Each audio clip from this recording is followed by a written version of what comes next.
My boyfriend blames me for being harassed at work and called me a low-value woman for leading my stalker on. So I packed my bags and left them both. I'm going through a bit of an ordeal at work where a male colleague became slightly obsessed with me. It started with me just thinking he was being nice, but it seems to have accelerated very quickly. We had hardly any contact until he was moved into my team and quickly became friends as he liked a lot of the same things as me. Favorite TV shows, musicians. After a few months, I did notice him make some odd comments about my boyfriend, who he's never met but seen on my Insta. Things like, I wouldn't picture you with someone like him, or we'll see how long that lasts, and he's the kind of guy that'll hurt you in the end. I thought he was being very assumptive, but I didn't think anything of it. Then the flirting started, or what I think he thought was flirting, where he would compliment me in really specific, odd ways, like the way I walked or how nice I smelled. Some of the comments became quite sexual, so I started backing away from him. But as we're in the same team, they continued and just got more bizarre. He'd compare me to characters in the shows we both watched, but would reference specific sex scenes and how I would do it so much better. Very gross, very inappropriate, I know, but I've never been one to cause a scene or get anyone into trouble. So instead, I thought I'd just tell him straight that he was making me uncomfortable and he needed to stop. This was yesterday, and he did not take it well, shouting at me that I had no idea what the fuck I was talking about and soon I'd get it. He was told to go for a walk and cool off by our team leader. When he returned about 20 minutes later, he immediately apologized and said he had some things going on outside of work and assured me it would never happen again. He even thanked me for raising how I felt and said that he'd never do anything to make me uncomfortable again. This morning, I woke up to the longest string of messages I've ever received. It was sent at 1 a.m. and started by him saying that he was in love with me and we were meant to be together. The messages then ranged from creepy compliments to saying he was going to find out where I live. One part reads, I was put on this earth for you and you only. There is no other option. I called my manager this morning and said I wouldn't be coming into work and that I needed to formally complain about him. She was understanding,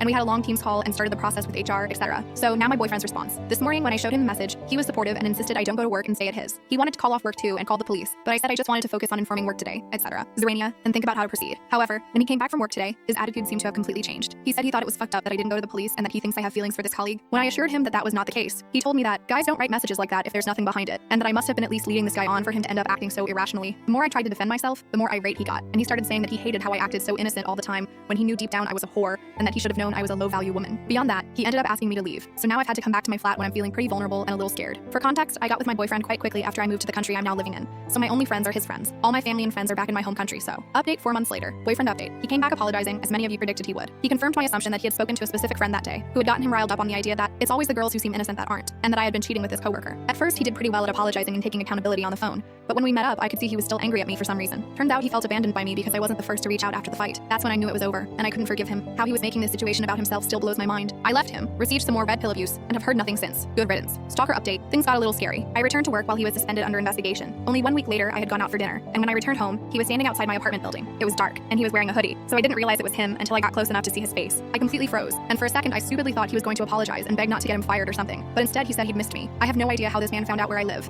but I think he is very unwell. I backed away into the street, but he grabbed me into a hug or something, not totally sure of his intentions. Luckily, some passersby heard me shouting for him to get off and intervened, forcibly had to get him to let go. He then ran away. I finally went to the police and started the process of getting a restraining order. Even after this, I received sexually explicit emails from weird email addresses and requests from newly made Instagram accounts. I have since deleted and remade all accounts. After this experience, I have moved back to my home country. I wish I'd been brave enough to stay, but I was honestly living in fear and just didn't have the support of friends and family that I needed.